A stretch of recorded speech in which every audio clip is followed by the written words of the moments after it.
Good morning. आज हम यहाँ 11th क्लास में फिजिक्स में गुरुत्वाकर्षण वाले पार्ट में किसी उपग्रह की कक्षीय चाल और परिक्रमण चाल के बारे में पढ़ा रहे हैं, परिक्रमण काल के बारे में पढ़ा रहे हैं। तो उपग्रह की कक्षीय चाल से क्या मतलब है कि कोई उपग्रह जब किसी ग्रह के चारों ओर चक्कर लगाता है तो उपग्रह की अपनी कक्षा में जो चाल होती है वो उसकी कक्षीय चाल कहलाती है। कि किसी उपग्रह की स्वयं की कक्षा में जो चाल होती है वह उसकी कक्षीय चाल कहलाती है। या अगर हम ये कह सकते हैं कि जैसे कोई ग्रह है वो किसी तारे के चारों ओर चक्कर लगा रहा है, जैसे पृथ्वी है तो पृथ्वी सूर्य के चारों ओर चक्कर लगा रही है, तो पृथ्वी सूर्य के चारों ओर जिस चाल से चक्कर लगाती है उस चाल को पृथ्वी की कक्षीय चाल कहेंगे। तो बिल्कुल वही परिभाषा उपग्रह के लिए भी आएगी कि कोई उपग्रह अपने ग्रह के चारों ओर कक्षा में जिस चाल से गति करता है उस चाल को हम कक्षीय चाल कहते हैं। जैसे माना ये पृथ्वी है और पृथ्वी के चारों ओर ये इस वृत्तीय पथ पर माना कोई उपग्रह है, तो पृथ्वी का हम प्राकृतिक उपग्रह ले लेते हैं। जैसे पृथ्वी का प्राकृतिक उपग्रह यहाँ पर चंद्रमा है, तो मैं इसको उपग्रह ही लिख रहा हूं, ये किसी भी ग्रह का हो सकता है। तो उदाहरण के लिए हमने यहाँ पे पृथ्वी ले लिया, ये पृथ्वी का उपग्रह चंद्रमा हो गया। माना इस उपग्रह का द्रव्यमान क्या है, m है। ये उपग्रह पृथ्वी के चारों ओर वृत्तीय पथ पे गति कर रहा है, तो इस वृत्तीय पथ पे गति के दौरान ये उपग्रह किसी समय यहाँ पर है, तो यहाँ पर इसके वेग की दिशा कैसे प्रकट करेंगे, हम क्या करेंगे, इस बिंदु पर एक स्पर्श रेखा खींच देंगे ऐसे। तो इस बिंदु पर खींची गई स्पर्श रेखा इस बिंदु पर वेग की दिशा को प्रकट करेगी। तो माना इस बिंदु पर इस उपग्रह का वेग क्या है, v है, ठीक है। तो इस वेग का जो आंकिक मान होगा वही क्या कहलाएगा, इस उपग्रह की कक्षीय चाल कहलाएगा। तो किसी उपग्रह का अपनी कक्षा में जो चाल होती है वही उसकी कक्षीय चाल कहलाती है। अब हम इसके लिए सूत्र की स्थापना कर रहे हैं। तो माना ये उपग्रह ये पृथ्वी के केंद्र से या ग्रह के केंद्र से स्मॉल r दूरी पर है, ठीक है। ये दूरी कितनी है, स्मॉल r। तो उपग्रह का द्रव्यमान हमने यहाँ पे स्मॉल m माना है। तो हम जानते हैं कि न्यूटन के गुरुत्वाकर्षण नियम के द्वारा हमें पता है कि दो पिंडों के मध्य हमेशा एक गुरुत्वाकर्षण बल कार्य करता है और यह गुरुत्वाकर्षण बल पिंडों के द्रव्यमानों के गुणनफल के अनुक्रमानुपाती और उनकी बीच की दूरी के वर्ग के व्युत्क्रमानुपाती होता है, ठीक है ना। तो यहां पर एक पिंड क्या है, पृथ्वी, जिसका द्रव्यमान me है माना। दूसरा पिंड है ये उपग्रह जिसका द्रव्यमान क्या है, स्मॉल m है। इन दोनों के केंद्रों के बीच की दूरी स्मॉल r है। तो इस हिसाब से इस पृथ्वी और उपग्रह के बीच जो गुरुत्वाकर्षण बल लगेगा उसका मान क्या होगा, या हम ये कह सकते हैं कि ग्रह पर पृथ्वी के द्वारा ये उपग्रह पर पृथ्वी के द्वारा लगने वाला गुरुत्वाकर्षण बल। तो उपग्रह पर पृथ्वी द्वारा लगने वाला गुरुत्वाकर्षण बल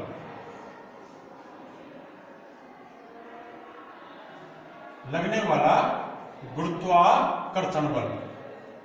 तो ये गुरुत्वाकर्षण बल हो जाएगा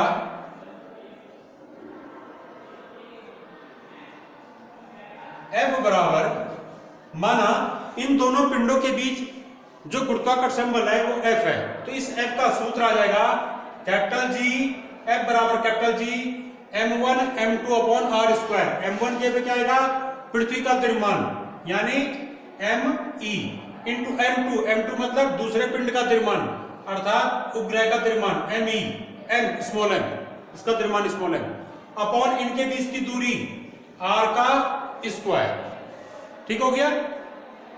इतने बल से पृथ्वी इस पिंड को अपने केंद्र की ओर आकर्षित कर रही होगी, ठीक है ना।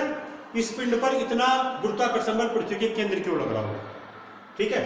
तो यहां पर एक सूत्र आ गया, इसको समीकरण नंबर 1 लिख देंगे हम। तो इस उपग्रह पर जो ये गुरुत्वाकर्षण बल लगता है, यही गुरुत्वाकर्षण बल इस उपग्रह को वृत्तीय कक्षा में गति करने के लिए आवश्यक अभिकेंद्र बल प्रदान करता है। हम जानते हैं कि यदि कोई पिंड वृत्ताकार पथ पर गति कर रहा है, वृत्तीय पथ पर गति कर रहा है, तो वृत्तीय पथ पर गति करने के दौरान इस पिंड को क्या मिलता है, इसको अभिकेंद्र बल प्राप्त होता है। जब तक इसको अभिकेंद्र बल प्राप्त नहीं होगा तब तक ये वृत्तीय पथ पर गति नहीं कर पाएगा। और अगर कोई पिंड वृत्तीय पथ पर गति कर रहा है तो इसका अर्थ है इसको अभिकेंद्र बल मिल गया है। तो इसको अभिकेंद्र बल कहां से मिला होगा, ये किसी अन्य बल से मिला होगा। तो यहां पर इस पिंड को, इस उपग्रह को प्राप्त जो अभिकेंद्र बल है वो कहां से प्राप्त हुआ, वो हुआ गुरुत्वाकर्षण बल से प्राप्त। ठीक है, कि पृथ्वी के द्वारा उपग्रह पर लगने वाला जो गुरुत्वाकर्षण बल है, यही गुरुत्वाकर्षण बल इस उपग्रह को आवश्यक अभिकेंद्र बल प्रदान करता है और उस अभिकेंद्र बल के द्वारा ही उपग्रह क्या करता है, ये वृत्ताकार पथ पर गति करता है। तो इसको जो अभिकेंद्र बल मिला वो किसके बराबर होगा, वो किसके बराबर माना जाएगा, गुरुत्वाकर्षण बल के बराबर, क्योंकि अभिकेंद्र बल किसी अन्य बल से प्राप्त होता है। जैसे उदाहरण के लिए इलेक्ट्रॉन नाभिक के चारों ओर वृत्ताकार पथ पर गति करते हैं, तो इलेक्ट्रॉनों को जो आवश्यक अभिकेंद्र बल है वो कहां से मिला, वो इलेक्ट्रॉन और नाभिक के बीच जो वैद्युत आकर्षण बल लग रहा है वो वैद्युत आकर्षण बल इलेक्ट्रॉन को आवश्यक अभिकेंद्र बल प्रदान करता है।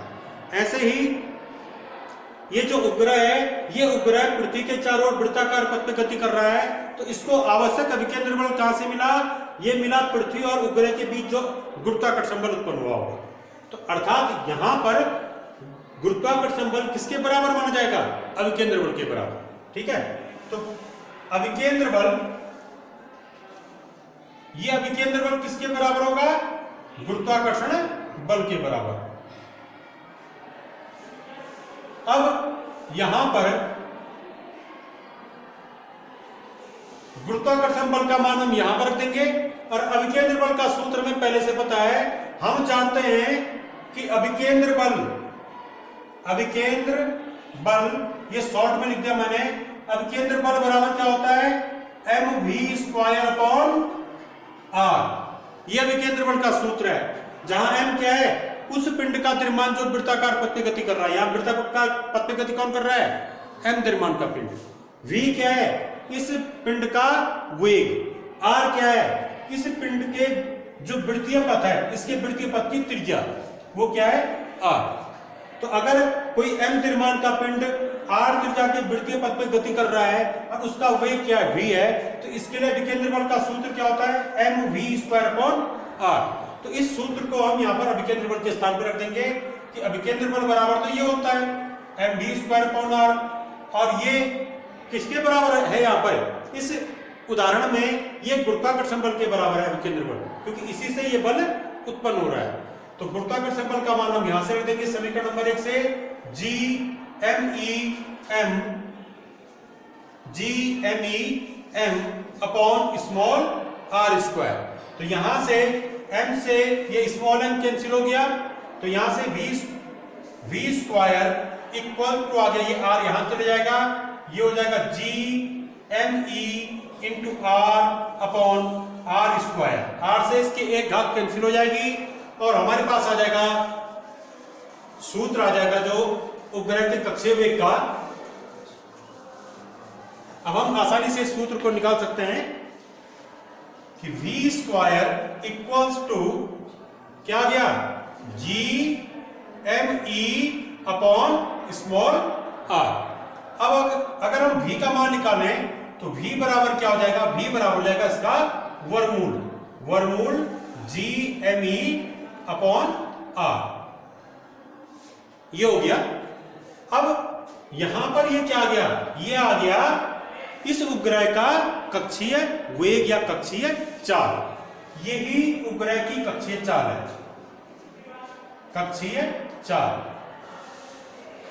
इस कक्षीय चाल को हम v न लिखकर vo लिख सकते हैं। v के जगह हम क्या कर सकते हैं, vo, यानी अभिकेंद्र बल में जो ये v था हम इसको vo लिख देंगे। vo मतलब ऑर्बिटल वेलोसिटी, कक्षीय वेग, ऑर्बिट माने कक्षा, तो vo मतलब ऑर्बिटल वेलोसिटी, तो ये कक्षीय चाल को दर्शा रहा है, ये ऑर्बिटल स्पीड। इसमें कैपिटल G क्या है, vo बराबर है वर्गमूल Gme अपॉन r। G क्या है, सार्वत्रिक गुरुत्वाकर्षण नियतांक, me क्या है, पृथ्वी की त्रिज्या, सॉरी पृथ्वी का द्रव्यमान, और स्मॉल आर क्या है, पिंड की पृथ्वी के केंद्र से दूरी। किस पिंड की, जो उपग्रह है, उपग्रह की पृथ्वी के केंद्र से दूरी, या वृत्तीय पथ की त्रिज्या भी कह सकते हैं आप इसको, ठीक है। अब यहां पर अगर हम ऐसा करें, देखिए इसको, अगर यहां पर हम ये लिख दें कि माना इस उपग्रह की पृथ्वी के ये पृष्ठ से, ये बाहरी पृष्ठ है जो, यहां से इसकी ऊंचाई है स्मॉल h, अगर ये ऊंचाई स्मॉल h हो और ये पृथ्वी की त्रिज्या क्या है, r है। अगर पृथ्वी की त्रिज्या r हो और ये पिंड जो है, ये उपग्रह जो है पृथ्वी के पृष्ठ से h ऊंचाई पर है और ये त्रिज्या r है, तो ये स्मॉल r बराबर क्या लिखेंगे हम, r प्लस h। तो हम वही रखने जा रहे हैं कि परंतु स्मॉल r बराबर क्या है यहाँ पे, r प्लस h। तो यहां पर कक्षीय चाल का एक नया सूत्र आ गया हमारे पास, कक्षीय चाल बराबर हो जाएगा VO बराबर वर्गमूल GME upon RE plus H। ये हमारे पास नया सूत्र आ गया। अब देखिए यहां पे कई प्रकार के सूत्र आते हैं VO के। अब मैं यहां पर VO का एक नया सूत्र निकाल रहा हूं, वो निकाल रहा हूं मैं स्मॉल g के रूप में। तो ये कैपिटल G के रूप में, अभी स्मॉल g के रूप में कैसे आएगा, हम इसके लिए क्या करेंगे, स्मॉल g और कैपिटल G के बीच का जो संबंध है उस संबंध को लिखेंगे हम जानते हैं गुणितीय त्वरण स्मॉल g बराबर क्या होता है, capital G ME upon RE square, ठीक है ना। तो यहां से GME का मान क्या आ जाएगा, GME, ये GME बराबर क्या होगा, small g into RE square, ठीक है। तो इसको मान लो समीकरण नंबर 1, ये हो गया समीकरण नंबर 2 और ये हो गया समीकरण नंबर 3। तो समीकरण नंबर 3 से हम देख रहे हैं GME की जगह पे हम स्मॉल g RE स्क्वायर लिख सकते हैं, तो वही हम यहां पर रखेंगे, ठीक हो गया, या यहां पर रखेंगे। तो अब हम यहां पे इस समीकरण नंबर 3 से ये मान इस समीकरण नंबर 2 में रख रहे हैं, तो GME के स्थान पे हम क्या रख रहे हैं, g RE स्क्वायर। तो हमारे पास आ जाएगा कक्षीय चाल VO बराबर under root g RE square upon RE plus h, ये आ गया। अब हम क्या कर रहे हैं, इसमें RE प्लस h आया है, ये h पृथ्वी तल से h ऊंचाई वाले उपग्रह के लिए सूत्र है। पर यदि हम ये माने कि ये उपग्रह पृथ्वी के अत्यंत निकट है, तो पृथ्वी के अत्यंत निकट वाले उपग्रह के लिए, तो पृथ्वी के अत्यंत निकट के उपग्रह के लिए, पृथ्वी के अत्यंत निकट के उपग्रह के लिए क्या हो जाएगा, h जो है RE की तुलना में नगण्य हो जाएगा। इस h का मान RE की तुलना में क्या हो जाएगा, नगण्य हो जाएगा, यदि ये उपग्रह पृथ्वी के बहुत नजदीक हो। तो ऐसी दशा में हम h को RE की तुलना में नगण्य मान सकते हैं। अब तब क्या करेंगे, RE प्लस h, अगर कहीं पे RE प्लस h है तो इसको हम केवल RE लिख सकते हैं। तो यहाँ पे RE प्लस h है तो इसको हम RE लिख देंगे।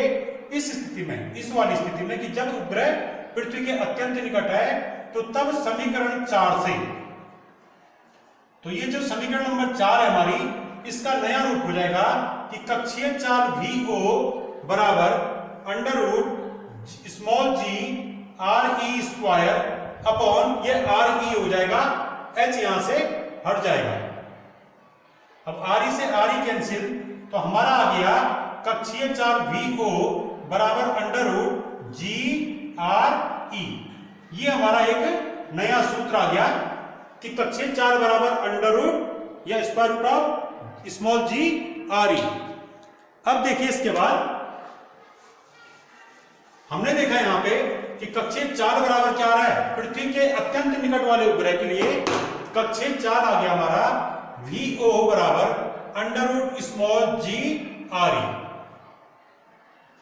या अब हम जानते हैं कि जो पलायन वेग है कि पृथ्वी से किसी पिंड के पलायन के लिए जो पलायन वेग का सूत्र है वो क्या है कि पलायन वेग बराबर क्या होता है, पलायन वेग VE बराबर होता है अंडर रूट 2g RE। तो यदि हम क्या करें, पलायन वेग और कक्षीय चाल, ये कक्षीय चाल है, यदि हम इनकी तुलना करें, पलायन वेग बट्टे कक्षीय चाल करें कि पलायन वेग बट्टे कक्षीय चाल, इनका अनुपात निकालें।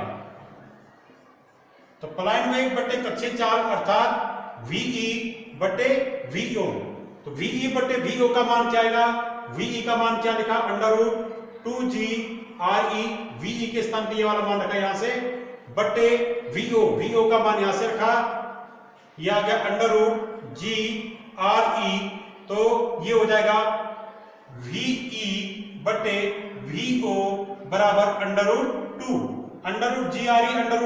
कैंसिल हो गया, केवल √2 बच गया यहाँ पे। तो इससे जो है हमारे पास एक सूत्र आ गया कि VE बराबर, इसके आगे में एक रख के बजना कीजिए, VO into square root of 2, अर्थात इससे क्या मतलब निकला कि पलायन वेग, ये पलायन वेग है,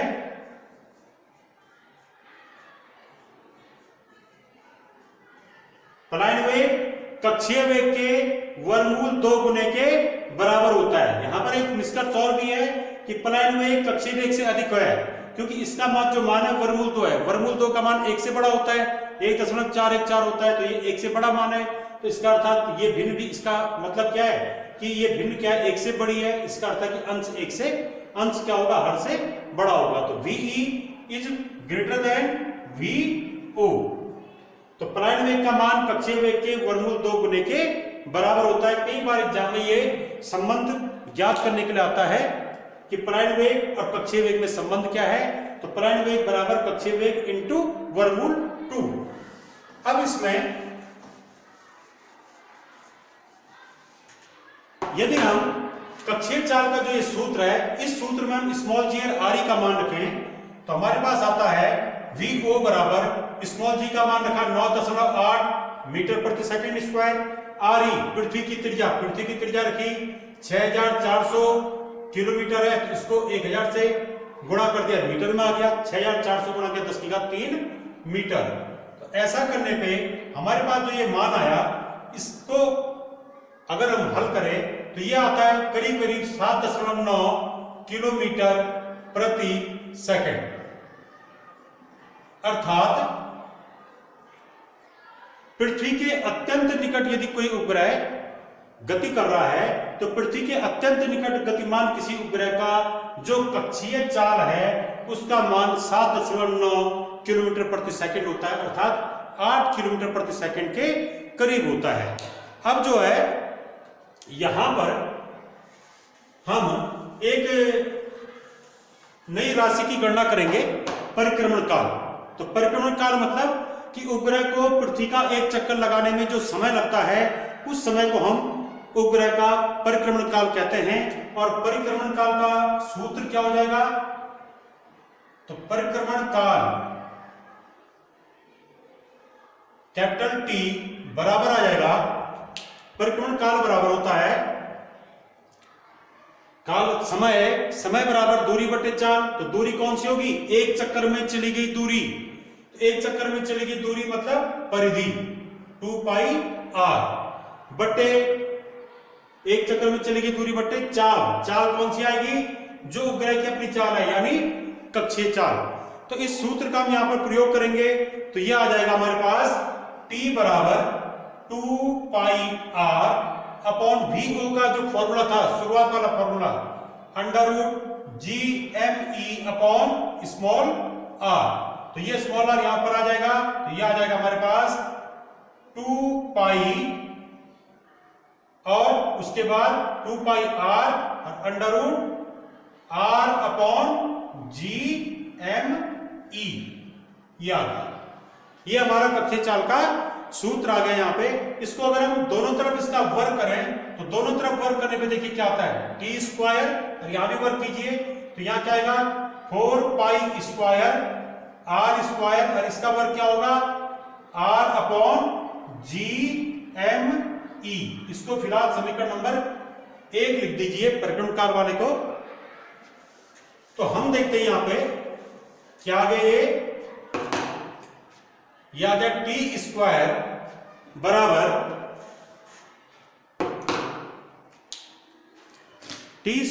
आ गया हमारे पास टी स्क्वायर बराबर 4 पाई स्क्वायर r की power 3 upon G M E. अब देखते हैं इसमें 4 पाई स्क्वायर कांस्टेंट है, जी एम ई भी क्या है, कांस्टेंट है, अर्थात परिक्रमण काल का वर्ग ये r की घात 3 पर निर्भर करता है या इसके अनुक्रमानुपाती होता है। तो हमारे पास यहां से एक निष्कर्ष आ गया कि किसी उपग्रह के परिक्रमण काल का वर्ग उपग्रह की पृथ्वी से दूरी के घन के अनुक्रमानुपाती होता है। इसको हम ऐसा भी कह सकते हैं कि ये ग्रह के लिए भी सत्य है कि किसी ग्रह के परिक्रमण काल का वर्ग ग्रह की सूर्य से औसत दूरी के घन के अनुक्रमानुपाती होता है। और यही जो है केपलर का ग्रह संबंधी तीसरा नियम है कि ग्रहों के परिक्रमण काल का वर्ग ग्रह की सूर्य से औसत दूरी के घन के अनुक्रमानुपाती होता है। ये उपग्रह अग्रह दोनों के लिए सत्य है कि ग्रह या उपग्रह के परिक्रमण काल का वर्ग उनकी सूर्य या ग्रह से औसत दूरी के घन के अनुक्रमानुपाती होता है। तो ये यहाँ पर केपलर के ग्रह संबंधी तीसरे नियम की भी यहाँ पे उत्पत्ति होगी, वो सिद्ध हो गया है। अब यहां पर अगर हम इस सूत्र में, ये परिक्रमण काल का सूत्र था, इसमें अगर हम जी एम ई बराबर क्या रखते हैं, जी एम ई बराबर ये वाला 2t बराबर 2 पाई, और यहां पर हम इसको लिख सकते हैं, इस r को अगर हम अंदर ले आए तो ये हो जाएगा r की घात 3 बटे जी एम ई। ये ऐसा आ गया, इसको हम समीकरण नंबर 2 मान रहे हैं। ये r जो है इसको हम ऐसा लिख सकते हैं, वर्गमूल r स्क्वायर, ऐसा लिख सकते हैं। तो ये वर्गमूल कॉमन ले लिया, तब ये आ गया r स्क्वायर इंटू r की पावर 3, तब जाके जो है इसको हमने ऐसा लिखा है। अब हमने पढ़ा है जी एम ई बराबर जी आर ई स्क्वायर, तो जी एम ई के स्थान पे हम क्या लिख देंगे, जी आर ई स्क्वायर, और r के स्थान पे हम क्या लिख सकते हैं, आर ई प्लस एच। तो यहां पर एक नया सूत्र आ गया, t बराबर 2 pi under root are E plus H की पावर 3 बटे जी एम ई। ये यहां पर एक नया सूत्र आ गया।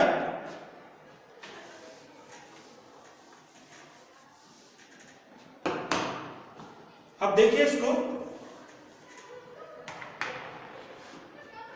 यदि हम क्या करें, जी एम ई के स्थान पे जी आर ई स्क्वायर रख दें,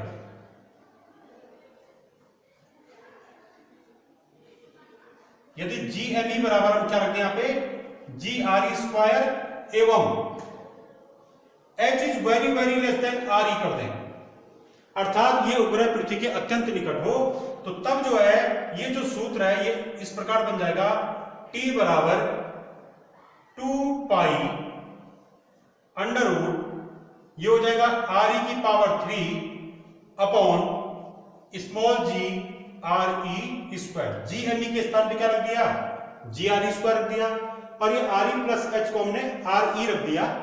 क्यों? क्योंकि यदि ये पृथ्वी के अत्यंत निकट होगा तो उस समय ये एच क्या हो जाएगा, आर ई की तुलना में नगण्य हो जाएगा। ऐसी दशा में आर ई प्लस एच को हम आर ई लिख सकते हैं। ये फॉर्मूला तब है जब h is very very less than R E, तो तब जो है आर ई प्लस एच ये जो है आर ई के रूप में लिखा जा सकता है, ठीक है, क्योंकि h का मान आर ई की तुलना में नगण्य होगा। तब ये सूत्र आ गया, और यहां पे t बराबर आ गया 2 pi under root are e upon g. ये यहां पे हमारे पास परिक्रमण काल का सूत्र आ गया। ये उस उपग्रह के लिए जो कि पृथ्वी के अत्यंत निकट गति कर रहा है। अब जो है अगर हम यहां पे इसका मान रखें, इसमें पृथ्वी की त्रिज्या रख दें और यहां पर गुरुत्वीय त्वरण का मान रख दें, तो ये आता है,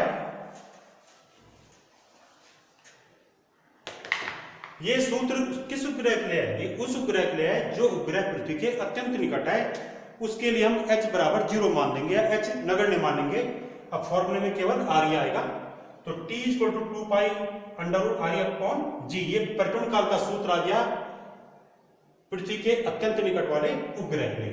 तो इसको अगर हम आगे हल करें, पृथ्वी की त्रिज्या का मान यहां पर रख दें, तो ये 2 पाई का मान यहाँ पे 3.14 रख दें इनटू अंडर रूट r का मान यहाँ पर हम 6400 गुणा के 10 की घात 3 रख दें, 6400 गुणा के 10 की घात 3 मीटर, ये पृथ्वी की त्रिज्या हो गई, बटे जी 9.8 मीटर पर सेकंड स्क्वायर रख दें। और अगर हम इसको हल करें तो हल करने पे यहां पर परिक्रमण काल का जो मान आएगा वो आता है 5067 सेकंड, 5067 सेकंड। और ये जो मान है अगर हम इसको मिनट के रूप में कन्वर्ट करें तो ये आ जाएगा 84.4 मिनट। कैसे? सेकंड में जो मान आया है उसको हम 60 का भाग दे देंगे, 60 का भाग देखिए क्या बन जाएगा, मिनट बन जाएगा। तो नियर अबाउट ये 84.4 मिनट आता है। और इससे ये सिद्ध हो गया कि पृथ्वी के अत्यंत निकट यदि कोई उपग्रह कक्षीय गति कर रहा है तो उस उपग्रह का परिक्रमण काल, उस उपग्रह का जो परिक्रमण काल होता है वह 84.4 मिनट का होता है। तो यहां पर हमने देखा कि पृथ्वी के अत्यंत निकट अपनी कक्षा में गतिमान जो उपग्रह है उसका कक्षीय वेग 7.9 किलोमीटर प्रति सेकंड है और उसका परिक्रमण काल 84.4 मिनट है। Thank you.